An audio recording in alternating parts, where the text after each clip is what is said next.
Salut à toi et bienvenue dans une vidéo de voyage assez particulière. En effet, je me suis lancé un défi personnel, celui d'entreprendre un voyage à vélo alors que je n'y connais rien au cyclisme. Je vais parcourir la Via Rona à travers 10 départements, 3 régions et le tout sur plus de 600 km. On se retrouve aujourd'hui pour la troisième partie de mon voyage à vélo sur plus de 600 km. La semaine dernière j'ai beaucoup roulé, presque 130 km en 2 jours. J'ai pu aussi rencontrer pas mal de gens puisque je suis allé dormir directement chez l'habitant. Si tu veux pas louper ça ou que tu veux te mettre à jour sur le voyage, je te laisse aller sur la chaîne, les vidéos sont disponibles ou sinon tu peux cliquer ici, il y a un lien qui s'affiche si tu es sur ordinateur ou téléphone, mais je crois que sur télé ça fonctionne pas. Sinon je te laisse découvrir la suite tout de suite, bonne vidéo. On se retrouve le lendemain matin, j'ai trop bien dormi, ils étaient super sympas. Ça fait du bien de rencontrer des gens, de discuter un peu le soir, parce que toute la journée je suis seul. Aujourd'hui je dois dormir sur un home camper, s'il est à nulle part. C'est une petite caravane dans un hangar, donc normalement je serai au chaud et je vais pouvoir bien dormir encore. C'est à 50 km. Et normalement aujourd'hui je dois rencontrer un abonné qui m'a envoyé un message sur Instagram hier, on avait parlé plusieurs fois. Il me suit depuis super longtemps donc j'ai trop hâte de le rencontrer. Il m'a invité à boire un café et c'était trop gentil à lui. La Via Rona passe dans son village donc c'était l'occasion. Bon allez c'est parti pour le jour numéro 5.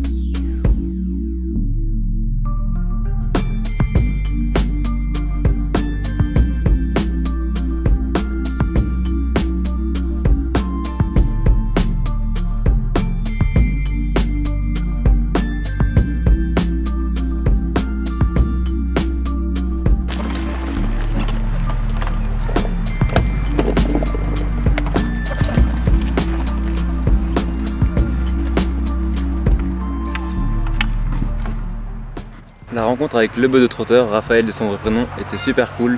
On a passé un bon moment, je suis arrivé vers 11h20 et je viens à peine de repartir, il est 14h. C'est pour te dire à quel point on a pu discuter et c'était trop cool de converser avec quelqu'un qui me suit depuis longtemps et qui lui aussi suit pas mal de choses sur la van life, sur la randonnée. On a pu pas mal discuter, c'était sympathique. On s'est posé dans un petit café, il m'a offert un chocolat. Merci à toi Raphaël si tu regardes cette vidéo, de toute façon je sais que tu l'as pas regardé. Il m'a aussi offert des petits produits de la région, un fromage de chèvre, un pain de seigle et une confiture de châtaigne. Je vais me régaler avec ça ce midi. En tout cas c'était vraiment un moment super sympa. Ça m'a permis de faire une bonne pause. Là cet après-midi il me reste environ 15 km à faire avant d'arriver à mon home camper. Cette fois-ci normalement tout est bon, je peux arriver à partir de 16h. C'est une petite caravane vintage qui a l'air trop mignonne dans un hangar. Bon c'est le moment de déguster un peu tout ce qu'il m'a donné. Ouais, ça a l'air trop bon. Et regarde-moi ce pain. Maman. Heureusement j'ai mon petit opinel pour couper tout ça.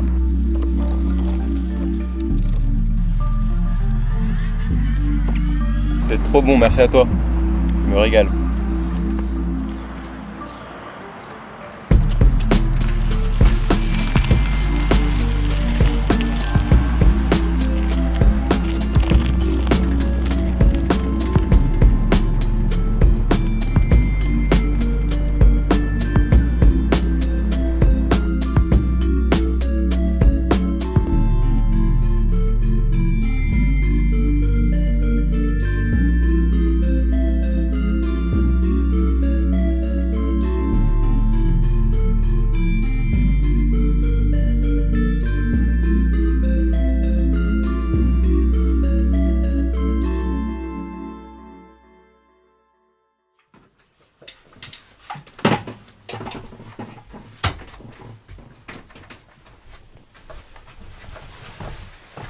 Me voilà arrivé au home camper. Je sais pas si tu m'as bien entendu mais je suis bien arrivé au home camper dans ma petite caravane vintage. Il n'y a pas grand chose, il n'y a pas de douche quoi que ce soit.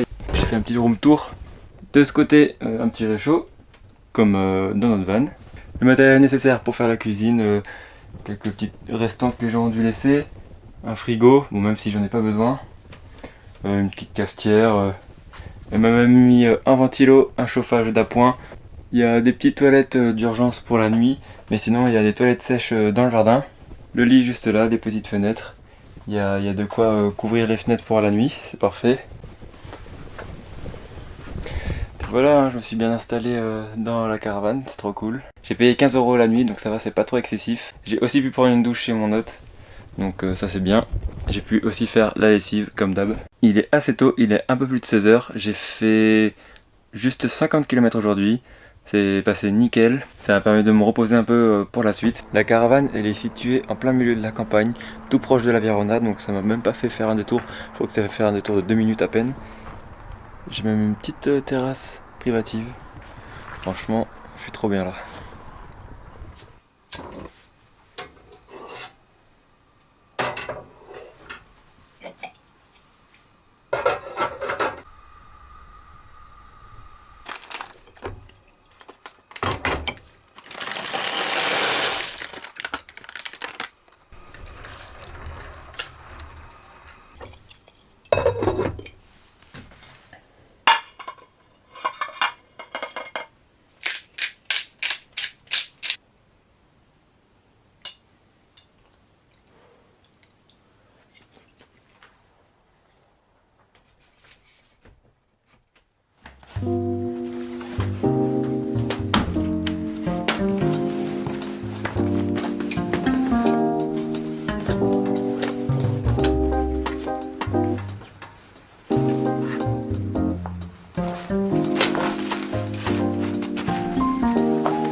Aujourd'hui on se retrouve pour l'étape numéro 6. J'ai pas mal de kilomètres à faire puisqu'il faut que je roule jusqu'au village de Crua. C'est à peu près 73 km. Il est 10 h, je vais me mettre en route tranquillement. Et normalement je dois dormir en camping, je vais les appeler pour voir s'il y a de la place.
Me voilà arrivé sur le spot pour ce midi où je vais pouvoir manger tranquillement face au Rhône, en plein milieu de la nature. Je suis trop bien, il fait super bon. Regarde comme on est bien là au milieu de la nature.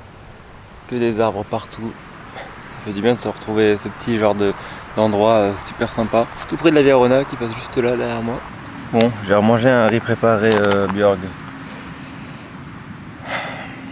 C'est vraiment pas ouf. Hein. J'avais pris ça parce que c'est pratique à transporter. Mais franchement, froid comme ça, c'est vraiment pas très bon. Mais bon, je les avais achetés donc je vais pas les jeter, je vais pas gaspiller. Pour le prochain repas, je vais essayer de passer à un supermarché. De toute façon, il y en a plein le long de la route. J'achèterai des petits trucs là un peu plus sympas. Et heureusement, je vais pouvoir finir le repas sur du bon pain et du bon fromage de chèvre. Et ça va me régaler. Juste une petite précision pour ceux qui ne me connaissent pas et qui se demandent pourquoi j'achète pas des sandwichs en boulangerie ou au supermarché ou quoi que ce soit. C'est parce que je suis végétarien et du coup je mange pas de viande, pas de poisson et malheureusement il n'y a pas assez d'offres, c'est pas assez diversifié que ce soit dans les boulangeries et les supermarchés pour trouver des trucs végétariens, c'est assez compliqué. Puis voilà, j'avais trouvé cette solution de riz préparé végétarien qui semblait être une bonne idée. C'est facilement transportable, pas besoin d'être au frais, c'est assez complet au niveau nutrition. Maintenant je vais essayer de m'organiser un petit peu autrement. Mais bon, c'est mon premier voyage à vélo, donc c'est normal que je me trompe parfois sur certains trucs. Bon, allez, c'est l'heure de reprendre la route parce que j'ai fait que 34 km sur les 72 à faire. Donc un peu moins de la moitié. J'ai trop hâte d'arriver.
Me voilà à la fin de mon jour numéro 6. Comme tu peux le voir derrière moi, je suis pas au camping. Au final, je suis arrivé bien devant le camping. Mais juste avant de tourner direction le camping, j'ai vu sur la gauche une grande aire de jeux pour enfants avec des toilettes et tout. Et je me suis dit, en fait, pourquoi je vais aller au camping alors que je peux dormir là? Le camping il va me servir juste à avoir une douche que je peux même prendre ici. Bon, du coup, j'ai décidé de m'installer là. Comme tu peux le voir, j'ai déposé un peu mes affaires. Franchement, c'est super cool ici. Je te ferai un petit peu le tour après, mais je suis entouré d'eau en fait. Je suis sur un genre de îlot. Le seul point négatif d'ici, c'est ce grand pylône électrique juste derrière moi. Je suis content, j'ai bien roulé aujourd'hui, 72 km, tranquille, 2h30 le matin, 3h l'après-midi, un bon rythme. Je vais aller prendre une petite douche avec la bouteille d'eau et ensuite j'irai les remplir pour cette nuit.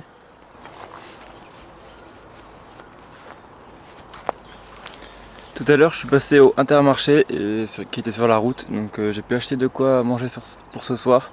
J'ai pris des chips, du pain, du fromage, des bananes pour le dessert et pour demain matin. Bon, ça fait du bien de se sentir un peu propre. J'arrive à la moitié du parcours puisque je suis à 323 km à la fin de mon 6e jour de pédalage, de voyage avec le vélo. J'ai fait à peu près 1100 mètres de dénivelé positif, 1300 négatif je crois. Je suis assez content de mon rythme, je vais plus vite que ce que j'avais prévu. Je suis à environ un peu plus de 50 km par jour alors que j'avais prévu plutôt 40. Donc au final, au lieu de mettre 14 jours, je pense en mettre que 12. Donc à ce niveau-là, je suis content. Bilan physique après les 6 jours de voyage, franchement je me sens bien. Les 2-3 premiers jours sont les plus durs, c'est là où tu as le plus mal aux fesses, où tu as le plus de courbatures. Mais après 4, 5, 6e jour, là ça roule tout seul, ça pédale, le corps y suit, franchement j'ai même plus mal aux fesses. Je sens bien sûr les courbatures le soir, même le matin, mais la journée ça va tranquille. Je le sens bien, je sens que je vais réussir ce défi. Au départ, je m'étais dit je vais le réussir, je pense à 70%, mais là je suis sûr à 100% que je vais le réussir. Sauf s'il m'arrive un problème physique, bien évidemment. Attends, il y a le train qui passe. Et ça me permet aussi de te demander si tu as des questions à me poser sur ce voyage, sur comment je me suis préparé, n'importe quoi. Parce que je vais faire une petite vidéo FAQ où je répondrai aux questions des commentaires YouTube ou des commentaires Instagram, afin que ça puisse te donner des conseils, te guider toi aussi si tu as envie de faire ce voyage à vélo, ou si tu es expérimenté et que tu as envie de savoir des choses aussi. C'est ouvert les questions sont ouvertes à tout le monde et j'ai hâte de voir tout ça. Sur ce, moi je vais passer ma meilleure nuit au bord du Rhône sur cet îlot. Bon, je sais pas si ça sera ma meilleure nuit. Je suis posé sur mon petit banc, là toutes mes affaires pour le bivouac, pour dormir cette nuit. Là, tout ce que j'ai besoin pour manger ce soir. Là, le vélo. J'attends un peu qu'il fasse nuit pour être un peu plus discret. Je vais attendre 19h, 19h30 avant de monter le camp. Aujourd'hui, il a fait très chaud, presque 30 degrés là au soleil. C'était vraiment dur pour faire du vélo. Et demain matin, il prévoit 12 degrés au plus bas à 6h là. Ça va, hein, 12 degrés, ça a augmenté. En même temps, je descends un peu dans le sud. Donc c'est normal. Tu sais de quoi je rêve là à l'instant T? Un bon canapé ou un fauteuil là que je puisse m'asseoir parce que putain j'en ai marre d'être assis sur des trucs durs, des bancs, la salle de vélo. J'ai envie d'un truc mou, d'un canapé. Je crois que je vais rêver de canapé cette nuit. Bon, au final je me suis un peu décalé parce que là-bas il y avait pas mal de gens qui passaient, promenaient leurs chiens et tout, et je sais pas, je me sentais pas trop à l'aise sous le grand pylône électrique. Je me suis rapproché un peu du parc pour enfants et c'est un peu plus plat, ça va être plus facile pour poser la tente. Il y a quelques camping-cars, 3-4 là. Ça sera peut-être un peu plus safe pour se poser ici la nuit. Et il y a de l'eau juste à côté là, à proximité, il y a plein de fontaines. Ça c'est cool. Là-bas il y a le vélo, le terrain il est hyper plat, près du Rhône. Je vais pouvoir dormir tranquille. Et maintenant ça va être l'heure de manger. Allez, bon appétit. Bon, le camp installé, j'ai planté la tente, j'ai sorti le sac de couchage et le matelas. J'ai tout rentré à l'intérieur. Il fait encore bon, il fait bien meilleur que la première nuit que j'ai passée en bivouac. Il est 20h, je vais me mettre tranquillement dans la tente.